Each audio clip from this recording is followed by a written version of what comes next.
Hi, my name is Singh. I'm the research lead for Food Safety and Traceability program of the Horticulture Unit at the New South Wales Department of Prime Industries. First of all, I would like to thank Osweg and Melons Australia for this opportunity to speak at the Pest and Disease Workshop. In today's presentation, I'm going to talk about food safety and traceability in the fresh produce sector, especially for vegetables and melons. In the middle of global pandemic, safety is on everyone's mind, and vaccine safety is these days a very hot topic. As we know, it's the government's responsibility to provide a legislative framework to ensure the safety of people. For example, the Therapeutic Goods Act ensures the safety of drugs and vaccines, while Australia New Zealand Food Standards Code ensures the safety of food. I would like to highlight through this slide that the primary producers have legal responsibility to ensure the safe supply of fresh produce. And this responsibility is not less than the manufacturers of drugs and vaccines. Currently, the Food Standards Code is under review to include a new standard on horticulture commodities such as leafy vegetables, melons, and berries. A study in 2019 analyzed the published investigation reports on ready-to-eat related outbreaks between 1980 and 2016. What they found that the top 10 produce linked to these outbreaks include salads, largely leafy vegetables, lettuce, raspberries, fruit, and so on. And among the top 10 microorganisms which were responsible for these outbreaks include noroviruses, salmonella, E. coli, hepatitis A, and so on. When a foodborne outbreak occurs, the public health and food regulators start investigation to find the food source. Once food source is established, these agencies start traceback investigation. The task of traceback could be very difficult depending upon the complexity of the supply chain. In case of large-scale growers, those who pack their produce themselves and supply to supermarkets directly, it could be slightly easier. But in most cases, when the growers pull their produce through a packer and supply to multiple distributors, joining these dots in the supply chain could take days and sometimes weeks. If a grower or packer or someone else in the supply chain finds their produce is potentially contaminated with a foodborne pathogen, the product recall is implemented.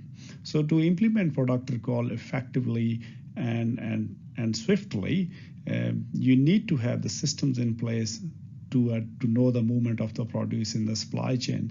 That's why to minimize the impact of contaminated produce on the consumers, we need to have reverse traceability systems in place so that we can manage these risks effectively. So what are the sources and routes of microbial contamination that are linked to these outbreaks? So this study also showed that majority of the outbreaks, they could not find the source of contamination. But the four major sources of contamination that have been linked to the outbreaks include contaminated water, contaminated manure, processing facilities, and infected workers. So three major pathogens such as salmonella, E. coli, and Listeria monocytogenes, they found that the chances of contamination from agricultural water are higher for salmonella and E. coli. Similarly, manures are generally contaminated. The more outbreaks were linked to contaminated manures in case of E. coli. And for Listeria, being an environmental pathogen which establishes in the processing facility, these outbreaks could be linked to the processing facility's contamination. Then how do these pathogens get transferred from environment into the pack house? Animal feces is the primary source of these pathogens, which get transferred into the field through agricultural water, soil amendments, and sometimes dust storms and flooding. And even wildlife incursion in the field can also bring in these pathogens into the field. So once the produce is harvested, you can potentially take these pathogens into the packing shed along with other means of transfer, such as machinery, equipment, and workers, and also the environmental conditions like wind and dust storm. So what are the effective control measures that we can put in place to prevent these foodborne illness outbreaks? So there are a range of control measures based on the prevention, detection, and corrective actions. In terms of prevention, you can put in place the best practice to minimize the food safety hazards, and then you can conduct the microbiological testing of irrigation water, post-harvest water, packing sheds, and produce itself. And the third measure is the corrective control, which is when the things have gone wrong, how to minimize the damage, which can be done through the proper traceability system in place, product recall, and hazard investigation. And these days we are talking about COVID safety, so I can draw a parallel to COVID safety. You have preventative measures such as face mask, distancing, and vaccination in place, and then COVID testing is done regularly to detect the virus, and then COVID tracing.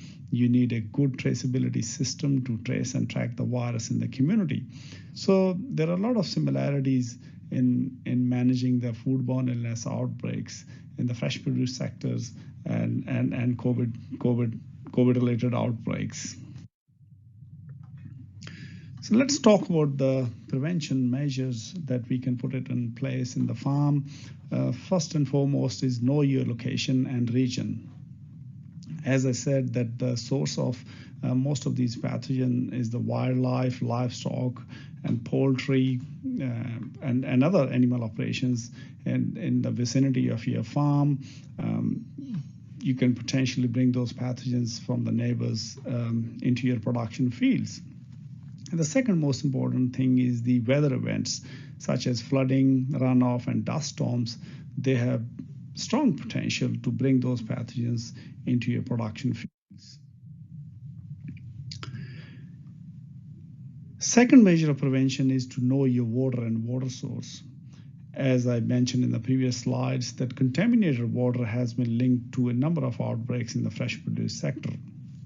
So the quality of agriculture water, which is used for irrigation and application of chemical sprays, is really important.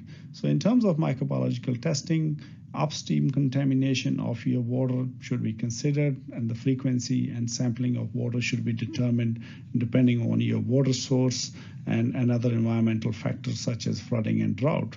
So the quality of surface water such as rivers, dams, and creeks is likely to vary with all these weather events such as rainfall, flooding, and drought, etc.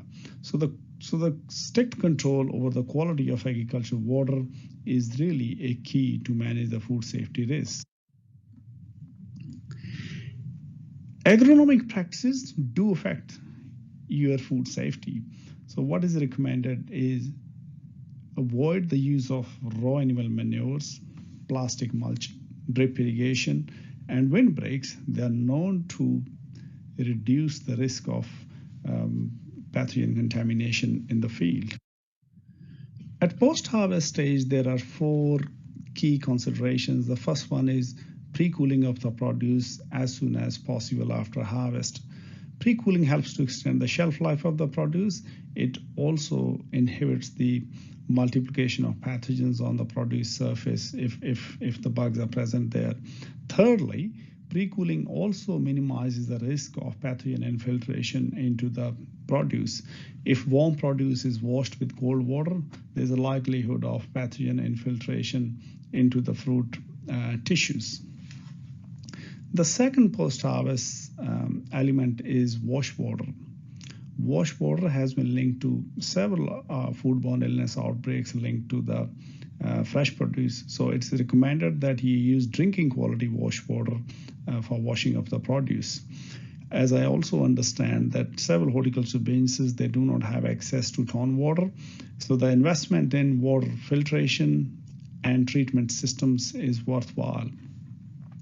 Thirdly, the wash water must have an effective concentration of sanitizer to kill the pathogens in water itself and to also reduce the microbial load on the fruit surface.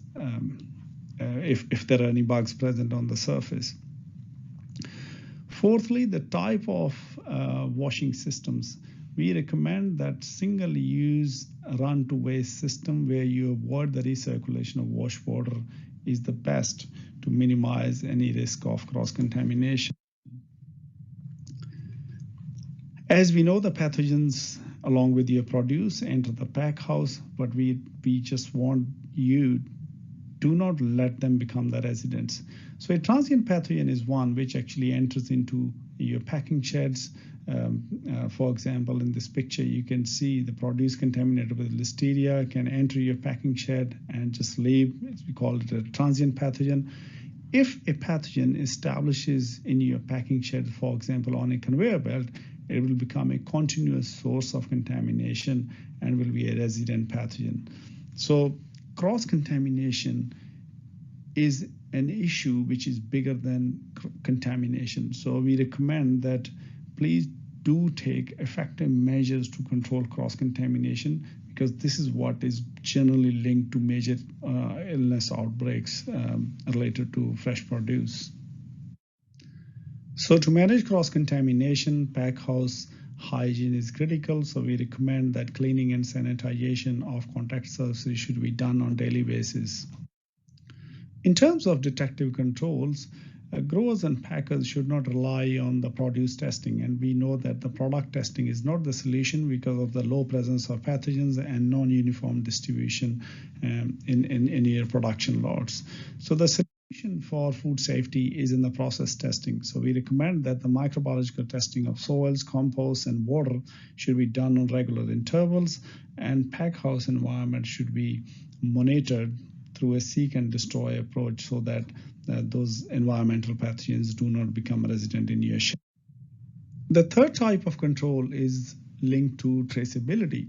As we know that food safety risks cannot be eliminated completely by preventative and detective controls, so we need to have an effective traceability system so that we can minimize the risks negligible to none. So in this ideal world, we recommend that there should be an end-to-end traceability. So there are three components in traceability. The first component is digital traceability. Those old days of paper traceability are gone. So to have a proper traceability system which can recall a product within hours is required. So we recommend that you should have a digital traceability system built upon global traceability standards such as the GS1. And then physical traceability in terms of labeling on the produce still will continue, and it has to be complemented with the digital traceability. And the third thing is the validation and verification of your traceability system to ensure that your traceability system works if there's a crisis.